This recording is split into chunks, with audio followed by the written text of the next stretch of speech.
The Claw of Craving by Joseph Sale. Chapter 1. The Black Star.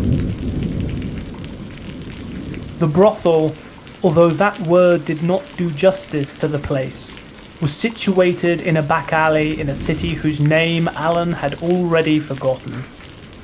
He didn't care about where it was, or even its history, only what it could offer him. The black rain pummeling his windshield mirrored the black storm of his thoughts. He was scared on a number of levels. Scared this place could give him what he sought, but also scared that it would disappoint him. There had been many disappointments on the road to this place, as he followed the whispers of a secret word, a word that tasted like off milk on the tongue, yet still invited him to taste more. He had sacrificed so much to get to this point. His wife, disgusted by his uncovered proclivities, had left him. His business had failed, more due to his inattention than embezzled profits. His mother, father, and brother had disowned him. He remembered the very last time he had gone to visit his parents, after his wife had told them what he was. His picture had been removed from the hallway, and their faces had shone with cold light like winter's frost. That was about all he was allowed to see before the door slammed in his face. Soon, he would run out of money. He doubted he could get employment again, not because of his secret, for there was no obvious stain on his employment records, but simply because he lacked the strength.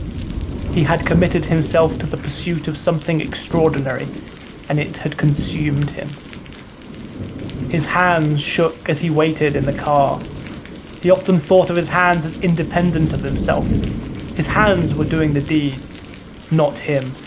He smiled at the thought of using that in some kind of legal defense. "Your Honor, I tried to stop them, but the hands acted of their own accord, and they outnumbered me 2-1.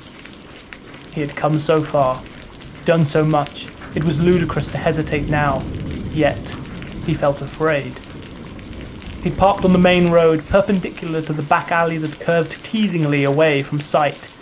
The neon lights of the Black Star shone on the dismal brick walls of the tenement buildings that formed the alleyway, a spillage of rainbow, as though the divine beauty of nature could be pierced and made to bleed. It seemed to glow at the end of a tunnel, but perhaps it was rather the headlight of an oncoming train.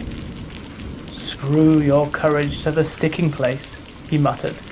He knew the words were not his own, a quote from some play or book, but he couldn't now think which one. He forced open the door with a gut-wrenching effort of will. It was ironic that in the early days of his addiction he had tried to exert his will to resist temptation. Now, at what had to be the end of his road, either the answer to it all or his total destruction, he had to exert will to succumb to his desires. The rain soaked him through immediately. His long overcoat was no defense against it. Spitting water from his mouth, he ignominiously jogged through the downpour into the alleyway. He could almost laugh. He had imagined his approach to this final destination in a little more grandiose manner, not the scampering of a frightened monkey caught in a storm. The gutters frothed and gurgled with the rainfall.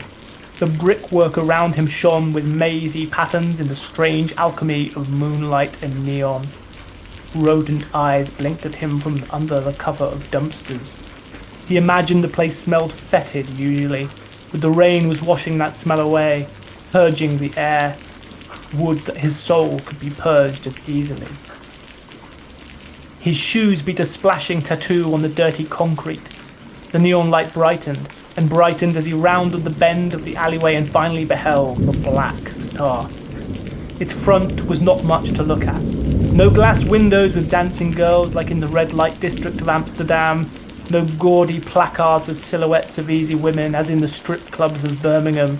No plush pink and purple decor as in the whorehouses of London.